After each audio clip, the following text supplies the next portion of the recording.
আসসালামু আলাইকুম। আপনাদেরকে স্বাগতম আজকে কাজীবাড়ি হেরিটেজ স্টেটে। আজকে আমাদের স্টেটের সবচেয়ে পুরনো যে মসজিদ, সেই মসজিদের যে চিনি টিকরি নকশা, সেটি নিয়ে আজকে আমি কথা বলবো। এই চিনি টিকরি নকশা 1913 সালে আমার বড় দাদা কাজী আব্দুর রৌফ কর্তৃক করা হয়েছিল। তৎকালীন যুগের মোজাইক। এটি একটি দালানি মসজিদ ছিল মূলত, বাট উনি স্বপ্নে আদেশপ্রাপ্ত হইয়া যখন মসজিদটিকে ঠিক করেন, তখন উনি এই চিনি টিকরির নকশাটি করেন। এবং এই যে আমি চিনি টিকরির যে ব্রোকেন প্লেটসগুলো দেখতে পাচ্ছি, এই প্লেটসগুলো তিনি নিয়ে আসেন ইংল্যান্ড থেকে ইম্পোর্ট করে। এখানে জে&জি ম্যাকিন্স নামে একটি কোম্পানি আছে, ইংল্যান্ডের 1850 সালে স্ট্যাবলিশ করা হয়েছে কোম্পানিটি। তাদের অনেকগুলি ব্রোকেন প্লেটস এখানে আছে, তো আমি সেগুলো আপনাকে ঘুরে দেখাচ্ছি। এই হচ্ছে সেই জে&জি ম্যাকিন্স, ইংল্যান্ডের 1850 সালের স্থাপিত কোম্পানির মনোগ্রাম। এই কোম্পানি থেকে ব্রোকেন প্লেটসগুলো নিয়ে আসা হয়েছিল তৎকালীন মোজাইক হিসাবে ব্যবহার করার জন্য, এবং প্রচুর পরিমাণে প্লেট ইম্পোর্ট করা হয়েছিল। তো পরবর্তীতে এই দালানি মসজিদ, যেটা আপনার কোনো মোজাইক ছিল না, একদম মোগল আমল পূর্ব নির্মিত, তো এই মসজিদটিতে উনি এই মোজাইকটা স্থাপন করেন। এবং এই মসজিদটি 20 জন নামাজ পড়তে পারত এমন একটি ছোট গম্বুজওয়ালা মসজিদ ছিল।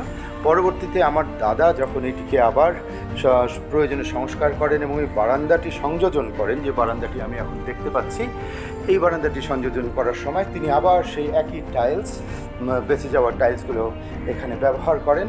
সেগুলো আমরা সাইডের এই পিলারগুলোর মধ্যে আমরা এখনও পরিলক্ষিত করছি। আমরা মেইন মসজিদের ভিতরের কামরার বাহিরের আপনার দেয়ালটিতে আমরা এই নকশা দেখতে পাচ্ছি।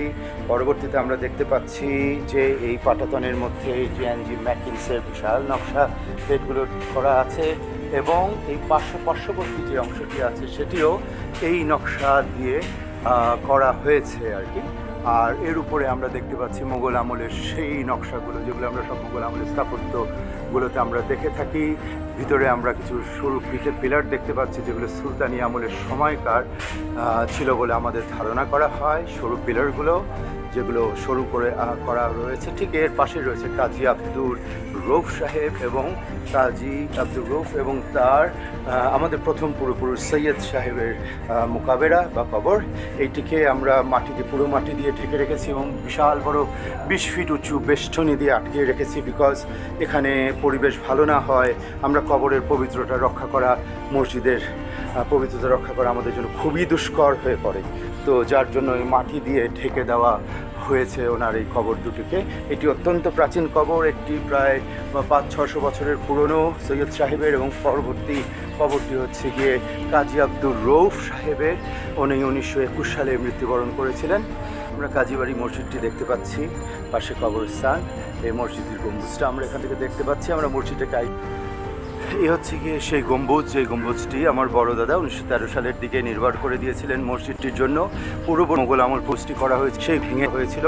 এবং মসজিদের সামনের যে সরু যে ছিল, এগুলোকে পরবর্তীতে এগুলোকে সংস্কার করা হয়, এবং পাশের এই মিনারগুলোকে বড় দাদা আবার ঠিক করে নতুনভাবে করে দেন। এই ছিল তার এই মসজিদের সাথে বা সংস্কারের যে পরিবর্তন সাধন। আর মোগল আমলের স্ট্রাকচারগুলো এখনও রয়ে যায়। আমি মসজিদের এই গম্বুজের নকশার ডিজাইনগুলো একটুখানি নিবিড়ভাবে দেখানোর চেষ্টা করছি। এই মসজিদের এই গম্বুজের নকশাগুলো করার সময় 1913 সালে আমরা এই মসজিদের এই গম্বুজের মাঝখানে উপরে একটি চাঁদ তারা বসাতে চেয়েছিলাম। সেটি ছিল আমাদের টার্কিশ সালতানাতের চিহ্ন, বাট এই চাঁদ তারা বসাতে যাওয়াতে তখন আমরা বাধাগ্রস্ত হই, মানে আমার বড় দাদা বাধাগ্রস্ত হন, বিকজ তখন প্রথম বিশ্বযুদ্ধ চলছিল আর চাঁদ তারা ছিল টার্কিশ সালতানাতের প্রতীক। সুতরাং এটি আমাদের কড়াভাবে আমাদের নিষেধ করা হয় এটিকে এখানে স্থাপন করার জন্য।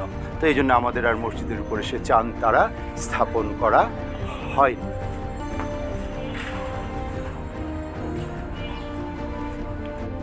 এই ছিল আমাদের মসজিদের গম্বুজের ইতিহাস। তো আজকে এ পর্যন্তই।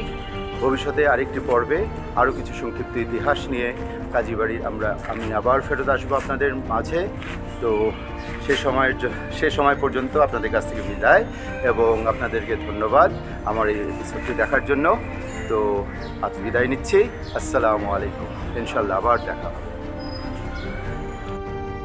ইতিহাস ও ঐতিহ্যভিত্তিক আমার এই ভিডিওটি ভালো লাগলে আমার এই কাজে উৎসাহ দানার্থে আমার ভিডিওটি লাইক ও শেয়ার করে দেওয়ার অনুরোধ রইল। ধন্যবাদ।